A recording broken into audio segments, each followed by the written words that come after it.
Estaba a tentación de se render. A guerra quente, a presa ainda non amencera. Na paisaxe pretextos para entrar en calor, para seguir.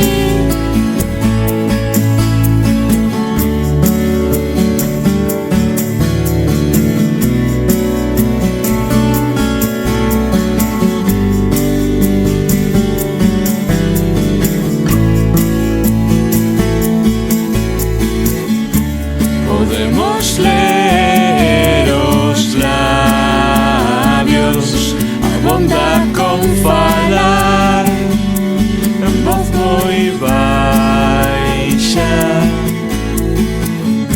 sen articulacións, como se un de nós estivese